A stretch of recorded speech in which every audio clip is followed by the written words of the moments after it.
Hey there and welcome back to another Marvel video.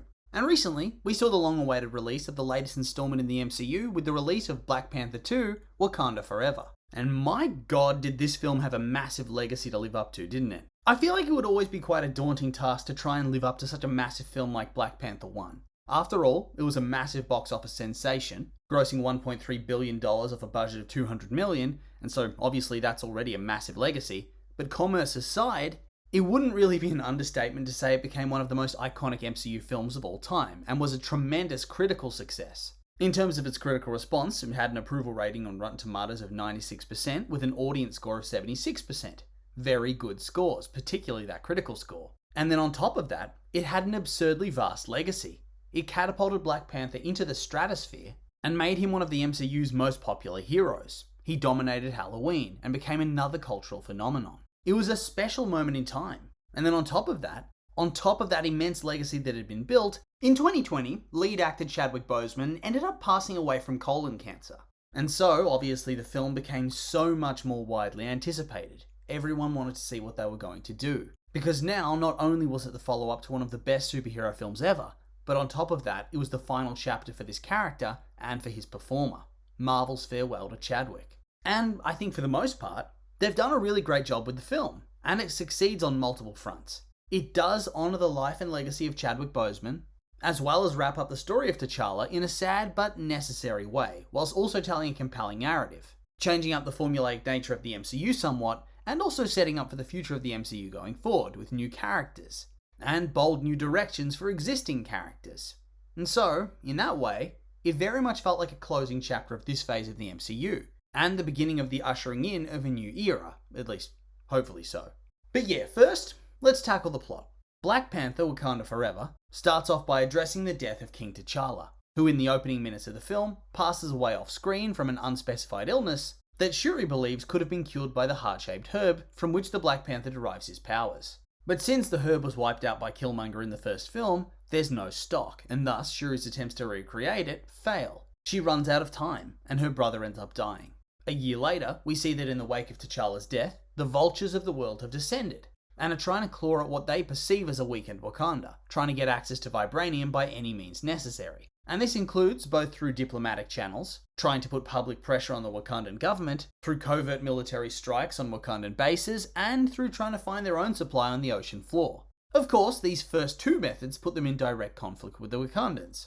And the final method puts them into conflict with a mysterious group of blue humans who massacre their ocean surveying sites. And of course, due to the heightened tensions, the US thinks that this attack was carried out by the Wakandans, who in turn are contacted by Namor, the leader of the nation of Talokan, who blames them for the vibranium arms race and threatens to declare war on them unless they help him find the scientist who created the machine that was first able to track vibranium.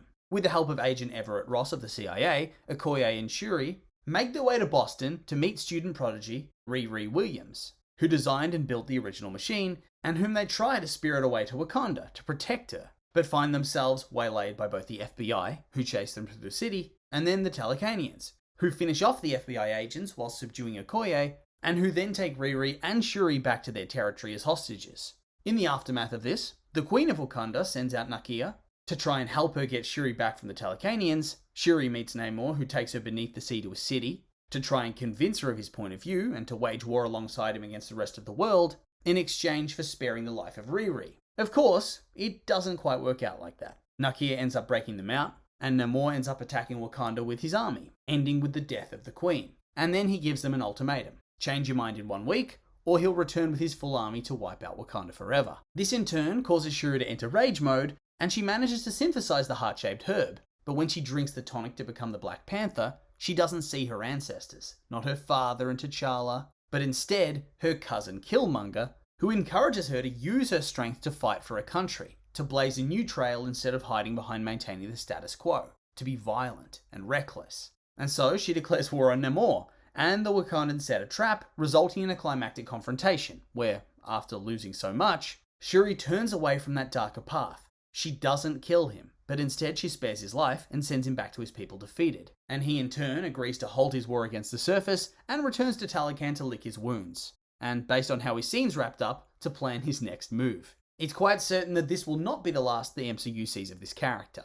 And then Shuri seems to leave the throne to M'Baku, for now, and goes off to spend some time with Nakia, to get some closure on T'Challa's death, and to meet her nephew, who's been raised by his mother away from the pressures of the throne, and who has been named for his father, T'Challa. And yeah, that's where the story finishes up. And like I said, so far, the signs are looking good in terms of reception. And whilst the box office numbers aren't really certain right now, what is pretty assured is that this thing is probably going to end up being a box office buster, and will get a very substantial gross. Will it beat the original? Who knows. But in my completely uneducated opinion, I would say it would surely have to get over $1 billion, right? Surely. But yeah, the film itself, I think it's good. It's maybe not as great as I would have hoped for, I guess, but it was still very good. For starters, the usual things can be said. The effects were great, the costumes were great, sets, action, humour, all of that was done well, as it should be considering how much these films cost. If that sort of stuff was subpar, you'd just be shaking your head wondering where all the money actually went.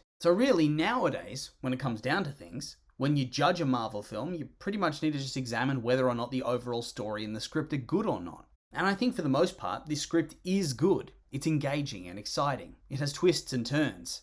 That opening couple of minutes of the film, where Shuri's desperately trying to create a cure for T'Challa's illness, it's so moving and heartbreaking.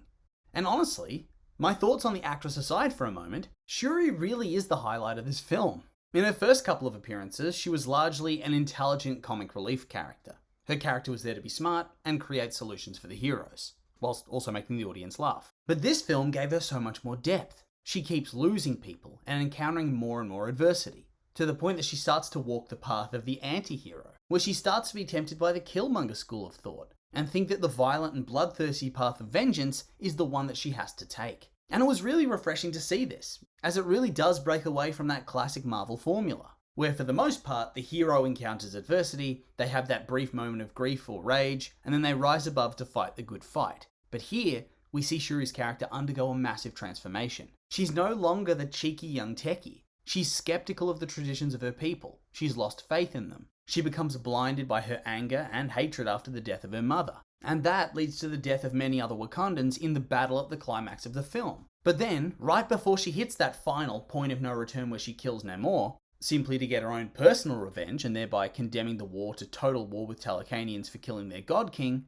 she holds back. She regains herself and she acts like a true queen, putting the needs and desires of her people ahead of her own quest for revenge. And so, yeah, her storyline was actually very refreshing. It felt very human and was a nice change of pace from what was seen from Marvel recently. And on top of that, we had a very compelling villain. He actually has a pretty good reason for being so violent and xenophobic. You understand his decisions. You can sympathize with him to a certain extent. And best of all, they don't waste him. He isn't some one and done flash in the pan villain. It's clear that he's being set up for a more substantial role in the future, and will appear in more films and TV shows going forward. Maybe the Fantastic Four.